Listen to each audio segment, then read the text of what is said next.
Oh, delayed action. What's going on? All right.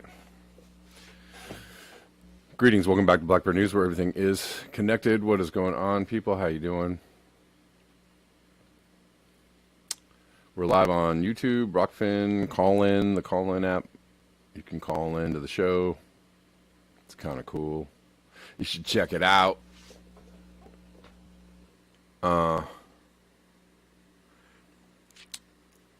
Let's get into some concerning, I don't know, regular people news, I guess. News of the day. Which could or could not be. Might be super concerning, might be something that they want you to be super concerned about. I don't know. Nancy Pelosi arrives in Taiwan despite threats from China. So they went, China, threatened to shoot her plane down or send missiles her way. And everybody's like, why is she doing this? Well, she landed in China. In Taiwan, sorry. She's there. China military drills to encircle Taiwan August 4th through 7th after Pelosi departs. Don't know what that means. China vows to safeguard its sovereignty, says Pelosi is on the wrong path. So lots of strong words.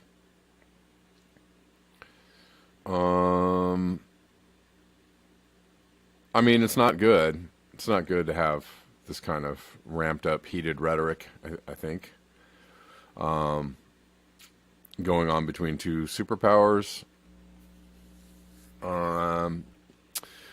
Stock market went down a little bit on this news. Same with the crypto markets. But then they kind of came right back up. They're like, oh, okay, nothing's happening, I guess. I read one good tweet that said something like, in response to Nancy Pelosi landing in Taiwan, they were like, just in time for her stop loss trade to go through, right? So if you think of it on that level, that's an interesting way to think about it, right? She knows going to Taiwan will probably cause the markets to go down. So you take out a bunch of stop loss trades. You make your money, you land, everything's fine, and then the market goes back up, but you've made your money, right? That's one way that people manipulate the market. If they know that what they do is going to manipulate the market, right, is going to cause the market to go up or down. I'm going to do this thing. We're going to pass this bill to subsidize chip manufacturers in the U.S. And we know that when we pass this bill, the chip manufacturers in the U.S., that stock portfolio is going to go up. Hey, Paul, husband of Nancy Pelosi, Paul, why don't you go ahead and buy some of that stock, that chip manufacturer stock, okay? Because we're going to pass this bill, and you see how that works? You see how that works.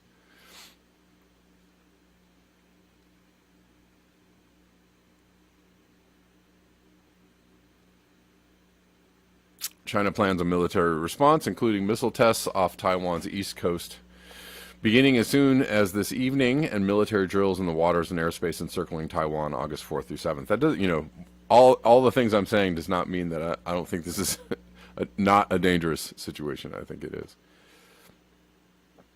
Because all you need is for somebody to push the wrong button somewhere. Oopsie, escalate the situation real quick. Right?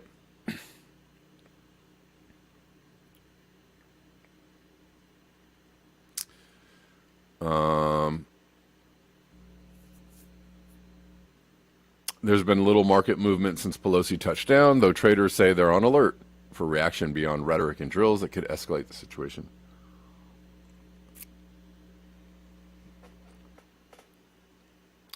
All right. Just wanted to cover that.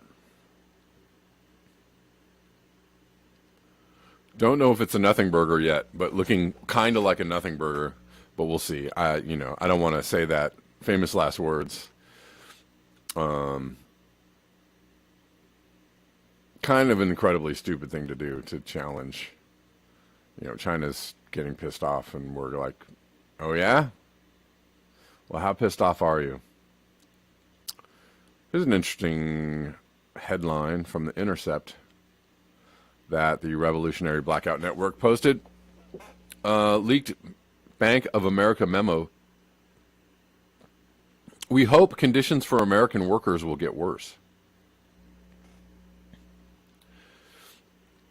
We hope. This is the biggest bank in the U.S. The financial behemoth privately fears that regular people have too much leverage. And so could be, obviously. It's a weird thing to say, though, because you can think about it a couple of ways. On some levels, doesn't this bank depend on your money to exist or to run, right? If everybody doesn't have any money, I don't know. Yes, in some ways that could be good for the bank.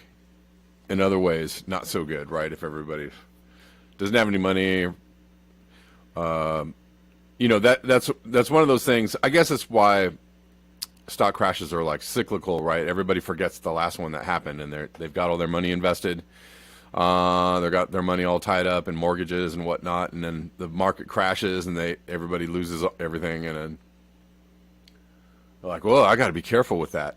And then 10 years later, I think I'll put some money on a new house. I think I'll put some money on these stocks. I think I'll put some money on this investment property, whatever. Wham. Oh, it happened again. Anyways, the other interesting thing about this statement is that if they fear that regular people have too much leverage, maybe you have some leverage. Maybe regular people have some leverage. And so, yeah, okay, they fear that. I can't think of a better place for a large corporation or bank like Bank of America than to be in a place of feeling fear. Maybe there's a way to influence them, and there are. I'm being facetious by the question, but there are ways to influence these corporations with your dollar, with your buying power, with your dollar power, with your organizational power.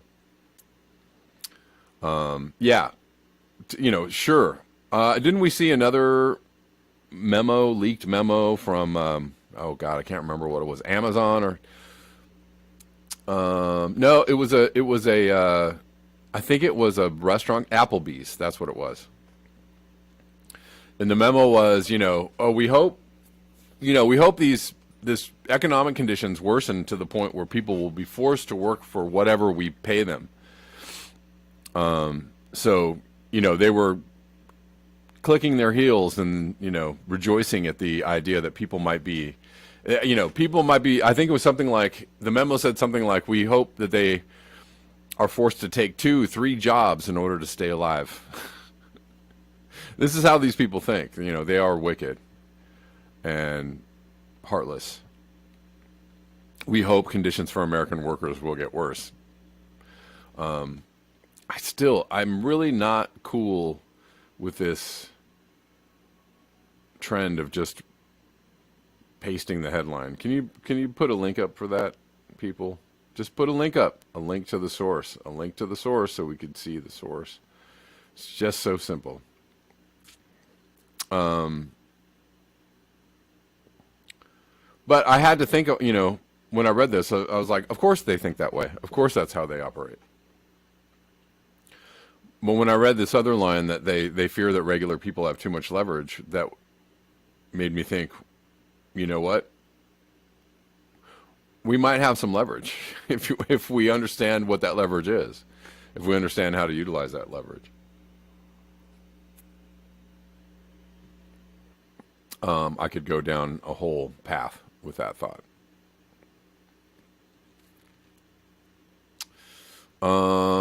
Let's see.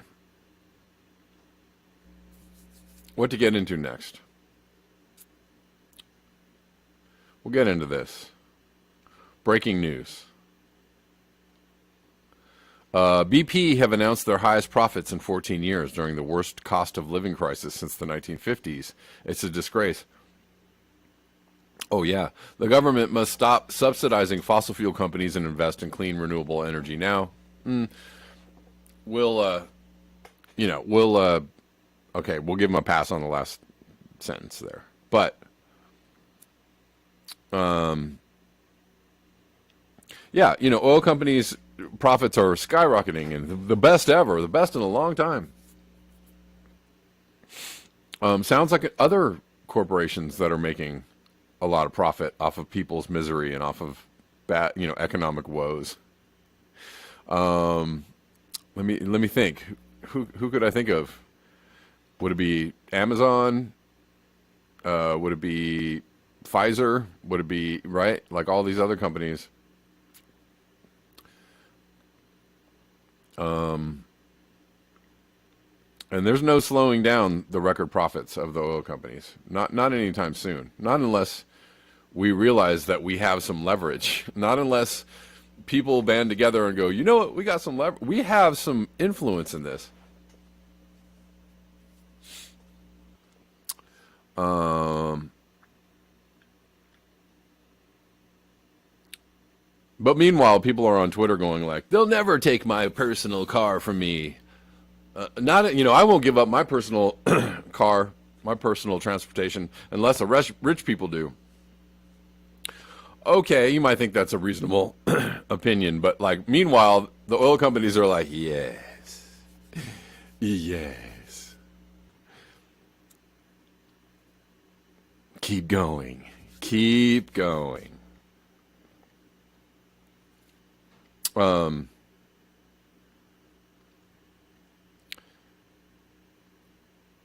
Yeah, some people are perfectly fine with continuing fossil fuel extravagance, and they're like, thanks. You guys are great.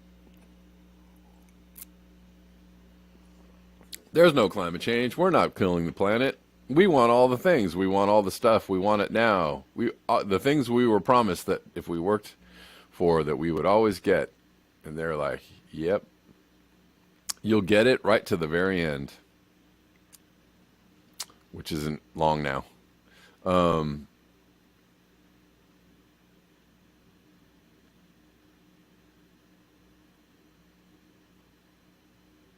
Let's see.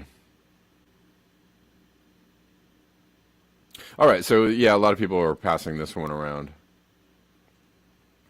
It's an article from The Guardian. The risk of societal collapse or human extinction has been dangerously underexplored, climate scientists have warned. Climate scientists have warned, the more we learn about how our planet functions, the greater the reason for concern.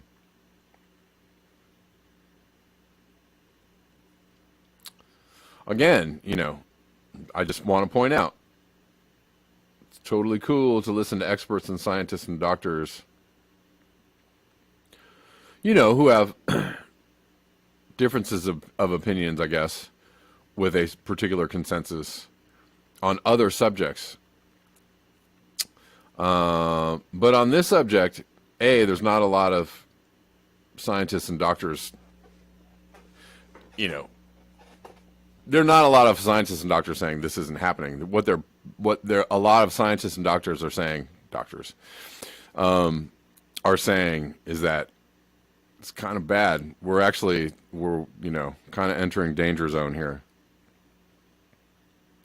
While everybody else is debating whether or not anything is going on. Scientists say there are ample reasons to suspect global heating could lead to catastrophe. And for years and years and decades, nobody listened, nobody paid any heed to the warnings. Everybody was like, yeah, sometime in the future, haha, Meanwhile, okay, nerd, keep talking. Yeah, let us know when the apocalypse gets here. Ha ha ha. I mean, that's how it's been going for decades and decades, right?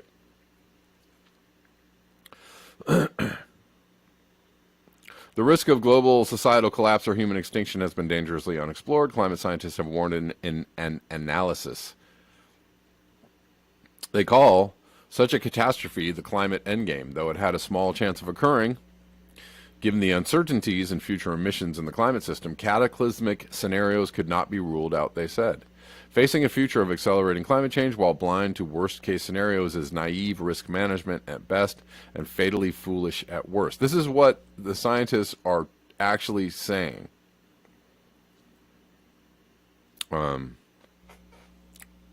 So again, pay attention to the people who are paying attention to the scientists and the studies and the whatnots.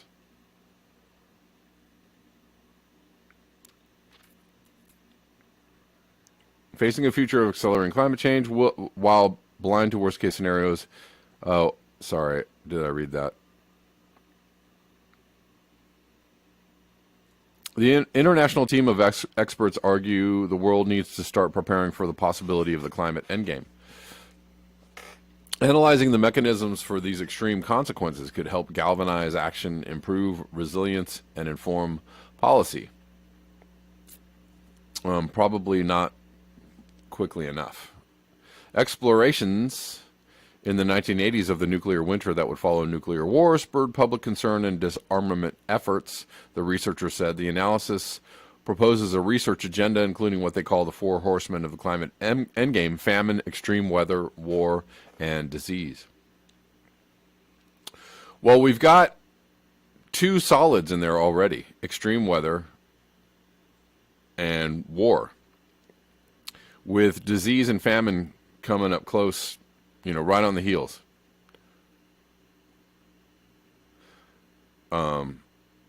So half of this prediction already here. They also called for the Intergovernmental Panel on Climate Change to produce a special report on the issue. IPCC reports on the impacts of just 1.5 C of heating drove a groundswell of public concern. There are plenty of reasons to believe climate change could become catastrophic even at modest levels of warming. They've been saying that for literally decades. Climate change has played a role in every mass extinction event. It has helped fell empires and shaped history. Paths to disaster are not limited to the direct impacts of high temperatures such as extreme weather events. Knock-on effects such as financial crises, conflict, and new disease outbreaks could trigger other calamities.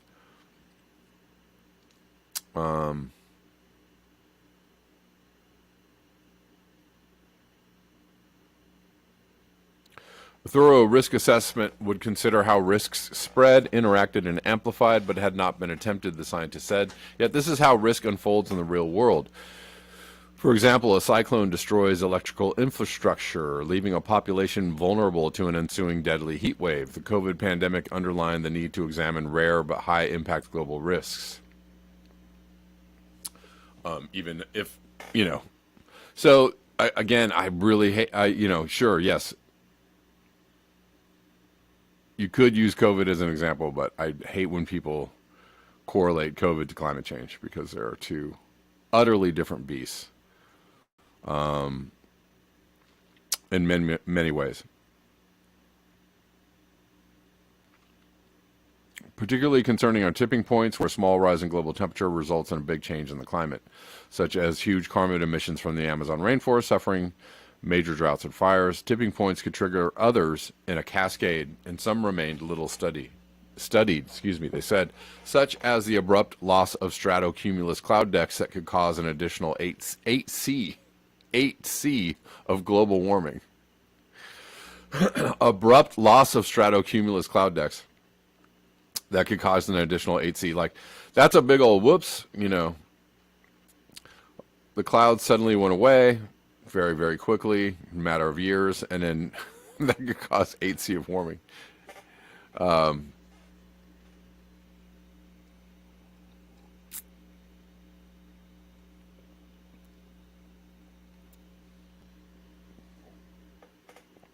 Anyways, I'm not going to read any more of this, but there have been numerous. This isn't the first.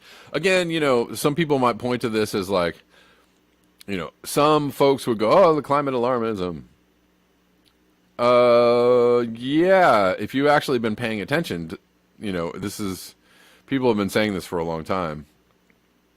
And now it's kind of getting kind of obvious, and it's getting worse more quickly. Yeah, I don't know.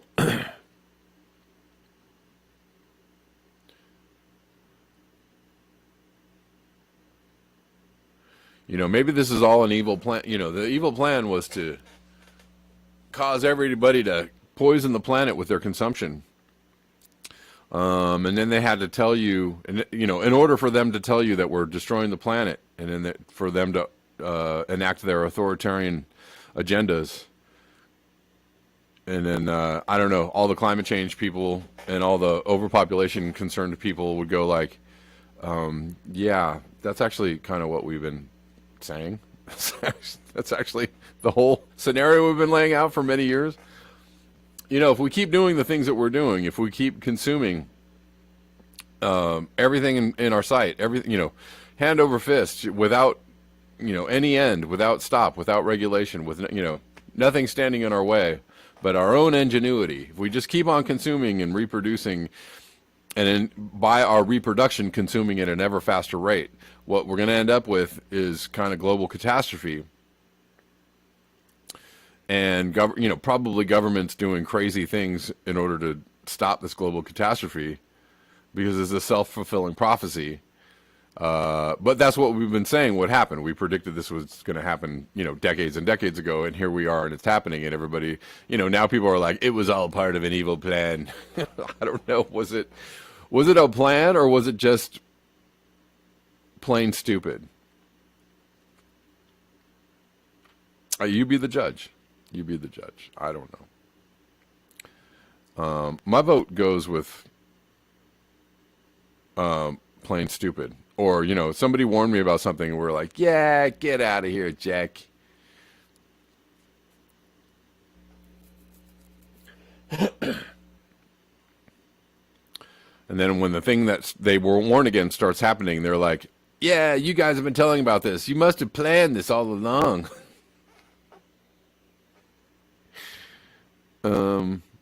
Okay. Okay. But this is just business as usual, is the thing that's actually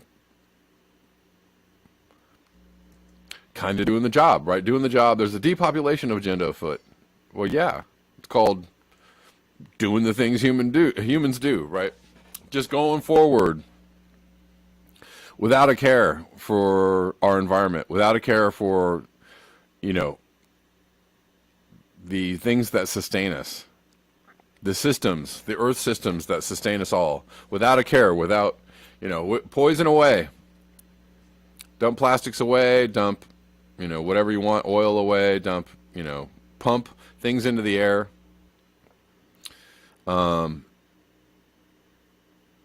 Keep on doing that, and that's called a depopulation agenda. Sure it is. Killing a 450-year-old living thing for a slip road. There's no reforming this mentality. And the mentality is, we get to do whatever we want, whenever we want, because progress is what we demand. And if you say no to this progress, you're a lunatic. You're a nutter. You're a Malthusian. You might even be a eugenicist. You might even be a racist. If you say, nah, maybe we shouldn't do that.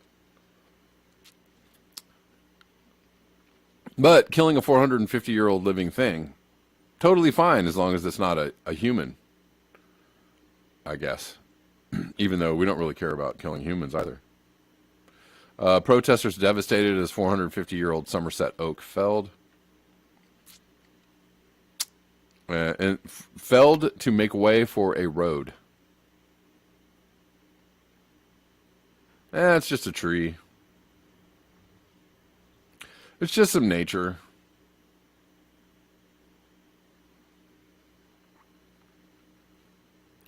What are you, a Malthusian? What are you, one of those eco freaks? I don't know. The headline kind of says it all. Don't really need to read the article. They cut the tree down. so that you could have a road.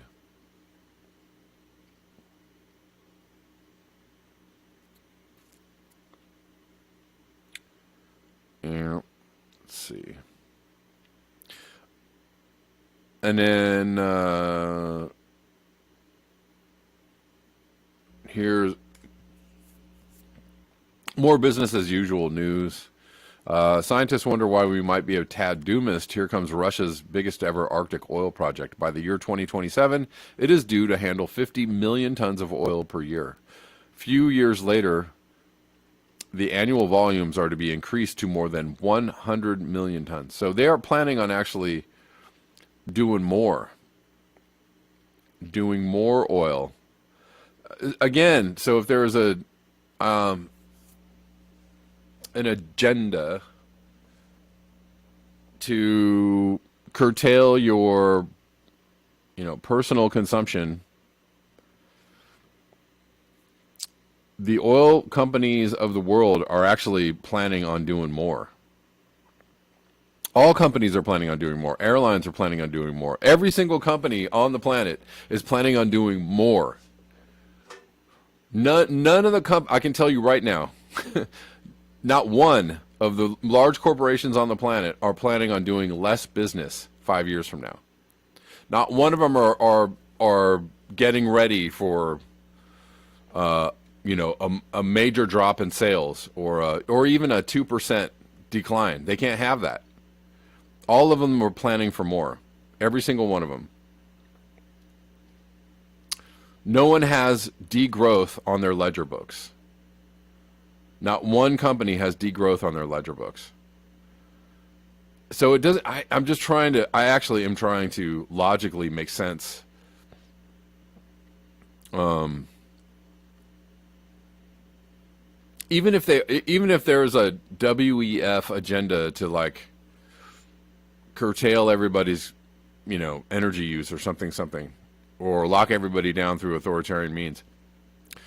Even if there is, that agenda going on, I question that agenda in itself, the logic in itself, because not one company, I can assure you, and if I'm wrong, I want to be wrong. Please let me know if there's a company out there planning for degrowth. Please let me know if there's a company out there planning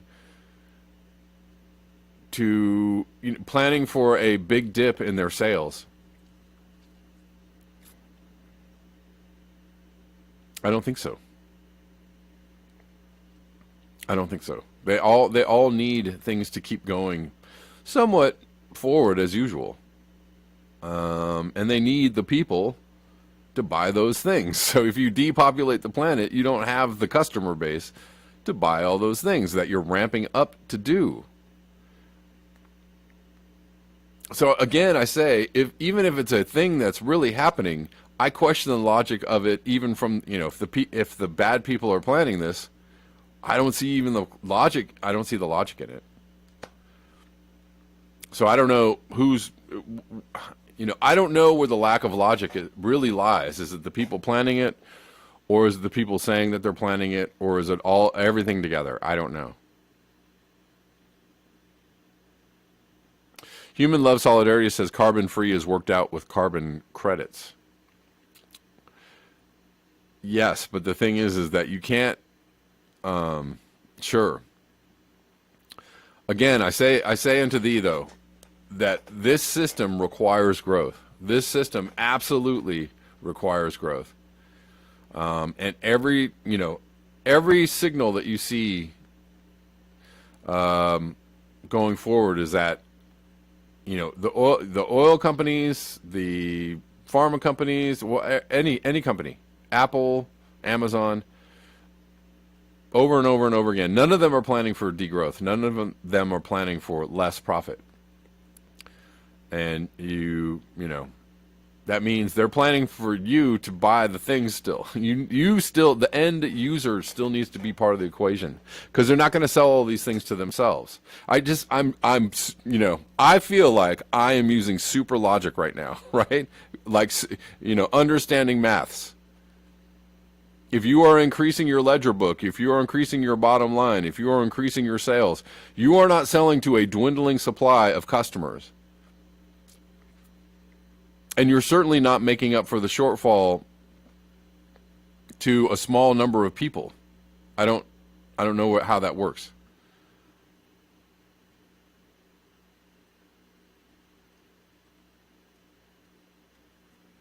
And on top of that, after we had, a pandemic where everything shut down for a while, we have cranked that consumer engine back up. It is going. It's going strong, and if they want people to experience a little bit of pain here and there, okay. But I mean, eventually that kind of hurts the bottom line of pretty much everything.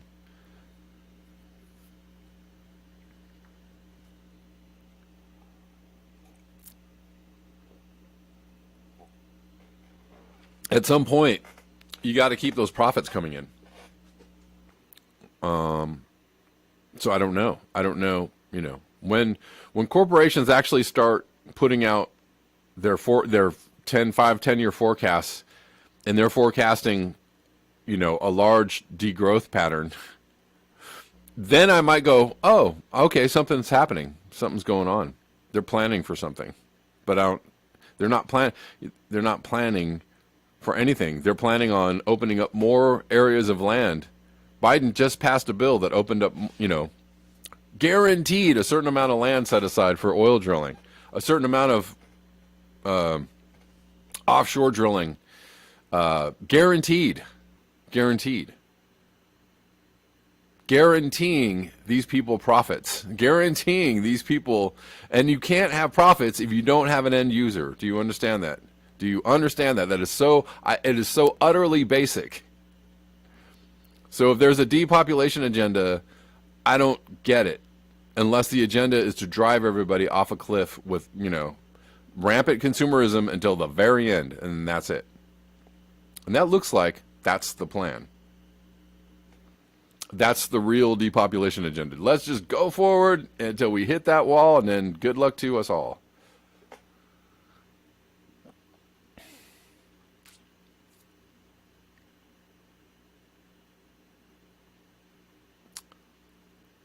I don't know. There's a lot of confusion. We're entering the age of just mass confusion about a lot of things.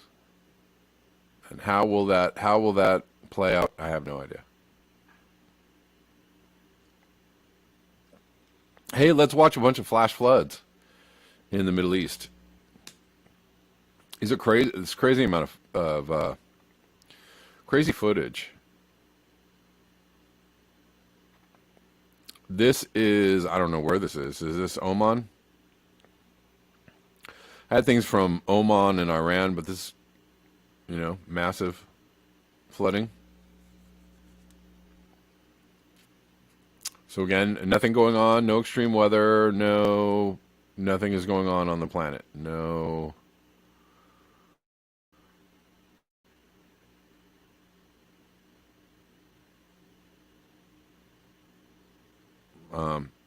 Well, that one said, once flash floods hit, there is often no time or place to run. That's why we need accurate forecasts. Well, that's how you also need to understand that we're living in a new climate regime, that things are different now. Cars do not protect you from flash floods. A bunch of cars stuck in a flash flood, and everybody's like, this is your oh shit moment.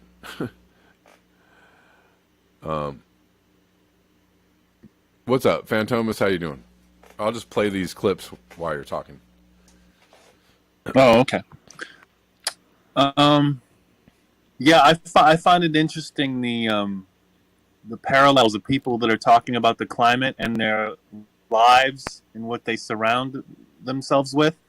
For example, the writer to Don't Look Up? He went to one of those dance festivals in Germany, the Tomorrowland. Oh, really? And I just kept looking at that like, wow, like there's so much disconnect with so many people about save the climate, do this, do that, and then they'll be at one of these mega festivals. Yeah. And it's just funny.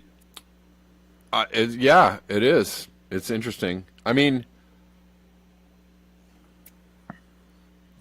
There's another side to, I think. I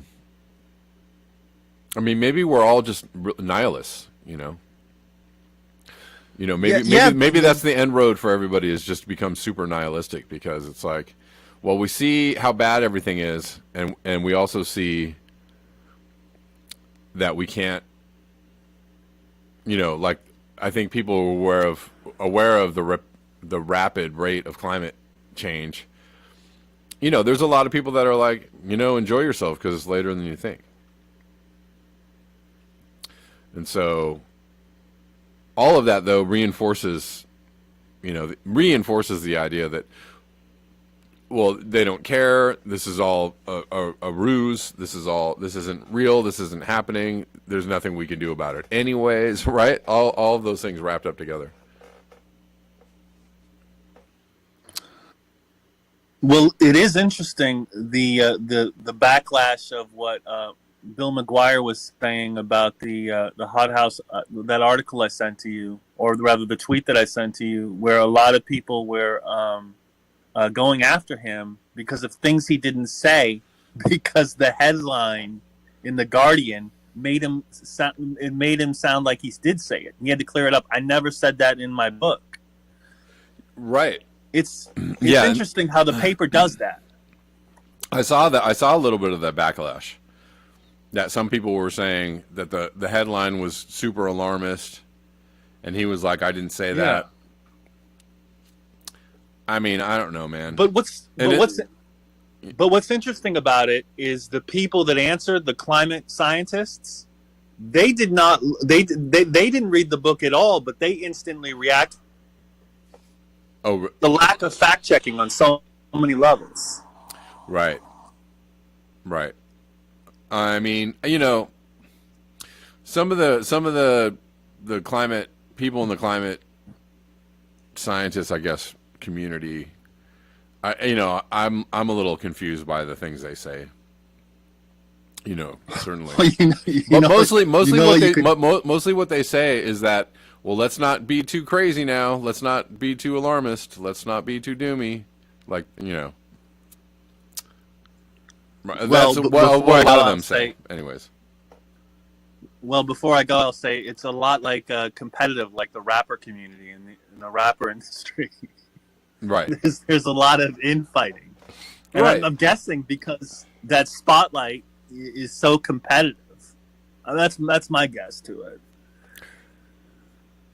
Sure, and then humans are just human, and we do what we do. Yeah, well, it's kind of like the near-term human extinction crowd that are which are equally as annoying, because you can't say anything about the climate without them going, well, it's all going to be over in next year or so. That's it. Just shut up, right? Talking about anything is just completely, utterly pointless because it's all over next year, right? But they've been doing that every year for about 5 or 6 years. And again, it's like, it's not like it's not happening. It's not like it's getting worse. We obviously see that it's getting worse. But running around insisting that we're toast in a year is not helpful, right? And it's also, you're annoying, right? You're annoying if you just have to shove your "we're all dead" thing down people's throats like every second of the day. Just relax, Chief. Just chill out. You know what I mean? We know it's bad. Okay, I don't know. Yeah. I mean, humans are not. As things get weird, humans tend to. I don't know if the best side of humans come out.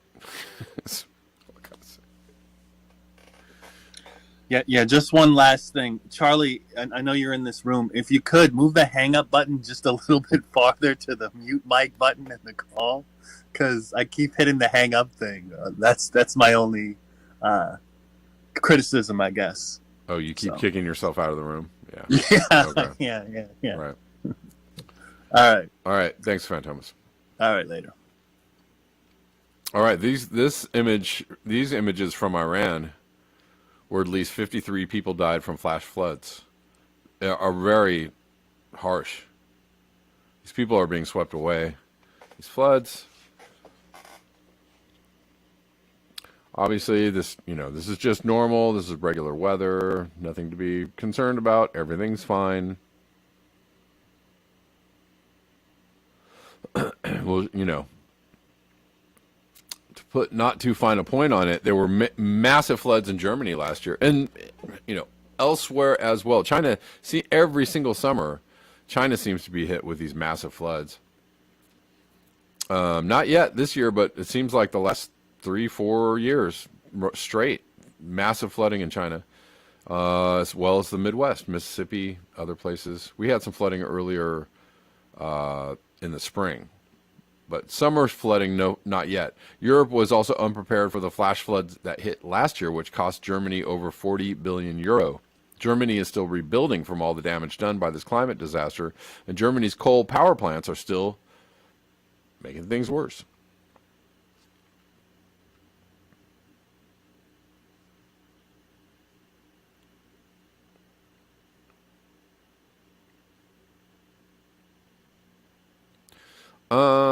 And to explain just, quickly the scientific mechanism by which floods get worse during climate change. I've explained this. We'll explain it again. For every degree Celsius of climate change, the amount of water vapor in the atmosphere increases by around 7%. This results in more intense extreme rainfall events almost everywhere as the world warms.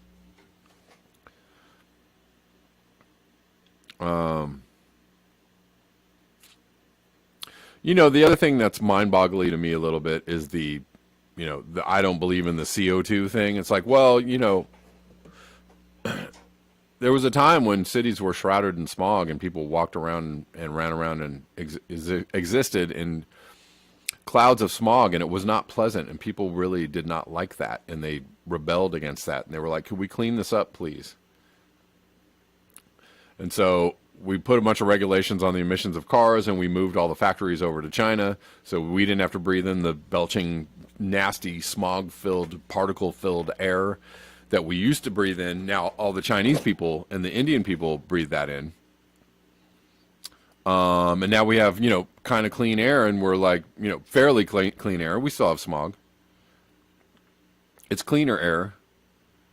And now we're like, well, I don't believe in the CO2 thing. Well, I don't know. I mean, if you belch a bunch of crap out of tailpipes and factory pipes, you can kind of see the result of that, right? It's there. Somebody was saying something about coloring CO2 as it goes into the air so you can see it. You don't really need to do that. You can see and feel the effects of this nastiness that's getting burnt and belched out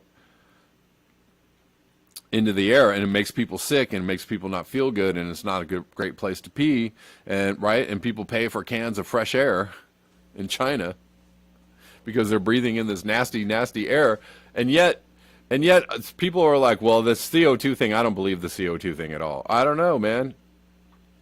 So everything else that comes out of these tailpipes and these factory pipes is noxious, poisonous, debilitating, harmful. Everything else that comes out of these pipes, bad times. But CO2 is fine. It's plant food. It's good for people. I don't believe it. Okay. All right. Again, just basic connections, right? Basic, simple, physical connections that a 5-year-old could go, yeah, it looks pretty straightforward. Grown adults are doing loop-de-loops in their brains trying to figure out how this doesn't apply to them. I'm like, I don't, that's where I don't know. Super confused by that. Everything else that these tailpipes pump out, nasty stuff. You don't want to breathe that in. You don't want to get too close. You don't want to put your face right up to a tailpipe and breathe that in, right? Right? You don't want to do that, right? But imagine millions of cars and thousands of factories all over the planet for 50, 60 years, belching out bullshit into the air over and over and over, 24 hours a day, nonstop, and increasing every single year. None of that has an effect on the atmosphere because you are smart. You are the big brain ones. I don't know. Go on, professor. Explain that to me.